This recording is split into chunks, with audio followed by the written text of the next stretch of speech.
رمضان المبارک کا پہلا عشرہ ہو یا دوسرا ہو یا پھر تیسرا عشرہ ہو، ایک سوال ہر روز اپنے آپ سے ضرور پوچھا کریں کہ میں روزہ رکھ رہا ہوں یا پھر صرف بھوکا رہ رہا ہوں۔ سارا دن ہم پیاس برداشت کرتے ہیں، بھوک برداشت کرتے ہیں، مگر کیا ہم اپنی نگاہ کو برداشت کرواتے ہیں؟ کیا ہم اپنی انگلیوں کو روکتے ہیں؟ کیا ہم اپنے موبائل کو کنٹرول کرتے ہیں؟ آج کا سب سے بڑا فتنہ اگر کوئی ہے تو وہ جیب میں رکھا ہوا ہے، خاموش ہے مگر خطرناک ہے۔ وہ چیختا نہیں مگر دل کو زخمی کر دیتا ہے، وہ چیختا نہیں مگر دل کو زخمی کر دیتا ہے، وہ بولتا نہیں مگر ایمان کو کمزور کر دیتا ہے۔ اللہ رب العزت قرآن عظیم الشان میں ارشاد فرماتے ہیں، یعلم خائنۃ الاعین وما تخفی الصدور۔ اللہ رب العزت آنکھوں کی خیانت کو بھی جانتے ہیں اور جو دل میں چھپاتے ہیں اسے بھی جانتے ہیں۔ آنکھ کی خیانت کیا ہے؟ وہ نظر جو چوری سے اٹھتی ہے، وہ منظر جو چھپ کر دیکھا جاتا ہے، وہ اسکرین جس پر کوئی نہیں دیکھ رہا ہوتا مگر اللہ دیکھ رہا ہوتا ہے۔ جی ہاں میرے بھائیوں، ہم سمجھتے ہیں موبائل ہاتھ میں ہے، مگر حقیقت یہ ہے کہ بہت مرتبہ ہم موبائل کے ہاتھ میں ہوتے ہیں۔ پیارے نبی کریم صلی اللہ علیہ وسلم نے فرمایا، جس نے جھوٹ اور برے عمل کو نہ چھوڑا تو اس کو اللہ اس کے بھوکا اور پیاسا رہنے کی کوئی ضرورت نہیں ہے۔ سوچیں، اگر روزہ رکھ کر بھی جھوٹ، غیبت، فحش دیکھنا، غلط چیٹنگ کرنا، یہ ساری چیزیں جاری رہتی ہیں تو کیا ہم اس حدیث سے ڈرتے نہیں ہیں؟ رمضان میں شیطان تو قید کر دیا جاتا ہے، جیسا کہ حدیث مبارکہ میں بھی آتا ہے۔ پھر سوال یہ ہوتا ہے، اگر شیطان قید ہے، شیطان بند ہو چکا ہے، تو ہمیں گناہ پر کون آمادہ کر رہا ہے؟ ہمیں گناہ کے لیے کون تیار کرتا ہے؟ یہ ہمارا نفس ہے، اور نفس کا سب سے بڑا دروازہ آج کے دور میں یہی موبائل ہے۔ جب ہم گناہ کرتے ہیں تو گناہ کی وجہ سے دل پر سیاہ نقطہ لگ جاتا ہے۔ اگر بندہ توبہ نہ کرے تو وہ نقطہ بڑھتا چلا جاتا ہے، بڑھتا چلا جاتا ہے، یہاں تک کہ پورا دل سیاہ ہو جاتا ہے۔ آپ نے کبھی محسوس کیا کہ ہم قرآن بھی پڑھتے ہیں مگر دل نہیں لگتا، دعا کرتے ہیں مگر آنکھ میں آنسو نہیں آتے، تراویح پڑھتے ہیں لیکن خشوع پیدا نہیں ہوتا؟ کیوں؟ آخر ایسا کیوں ہوتا ہے؟ کیونکہ اسکرین کی روشنی نے دل کا نور کم کر دیا ہے، دل کا نور ختم کر دیا ہے۔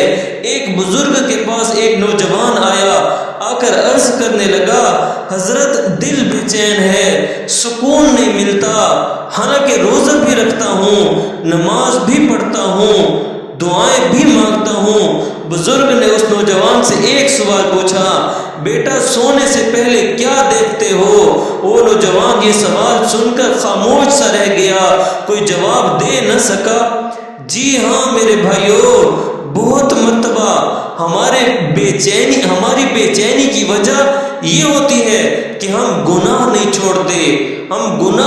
چھوڑتے، جس کی وجہ سے دل میں سکون نہیں ہوتا۔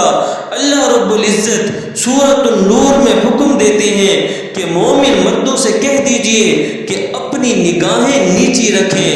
نگاہ نیچی رکھنا آج صرف بازار میں نہیں ہے بلکہ یہ موبائل کی اسکرین پر بھی ہے کہ ہم مسجد میں بیٹھ کر تسبیح پڑھتے ہیں اور مسجد سے نکل کر وہی انگلیاں ایسی ویڈیوز پر چلتی ہیں جن سے اللہ ناراض ہو جاتا ہے۔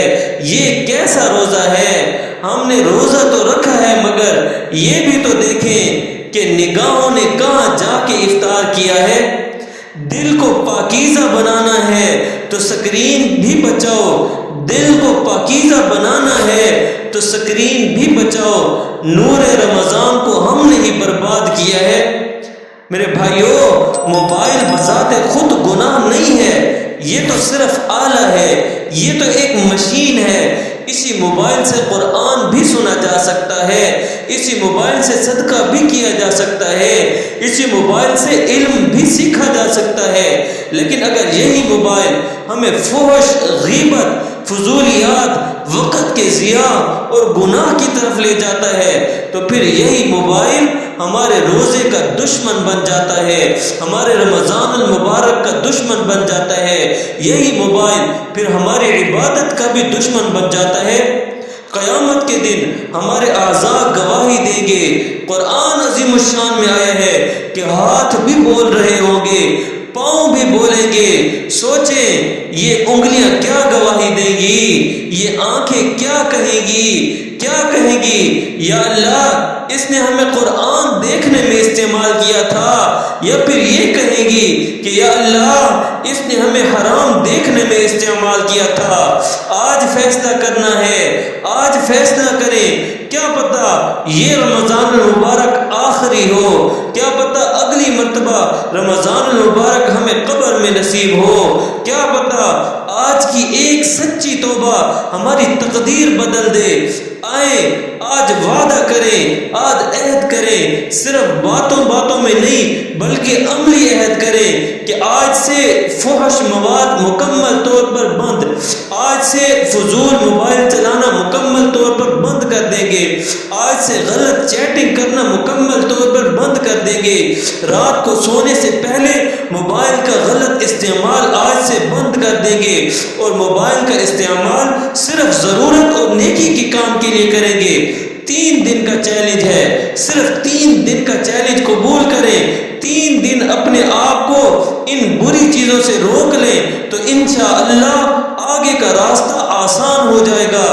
دل میں کہیں، دل میں ارادہ کریں، یا اللہ میں تیرے لیے یہ سب کچھ چھوڑ رہا ہوں، اللہ میں تیرے لیے آج گناہ چھوڑنے کا ارادہ کر رہا ہوں، تو مجھے اس سے بہتر عطا فرما دیجئے۔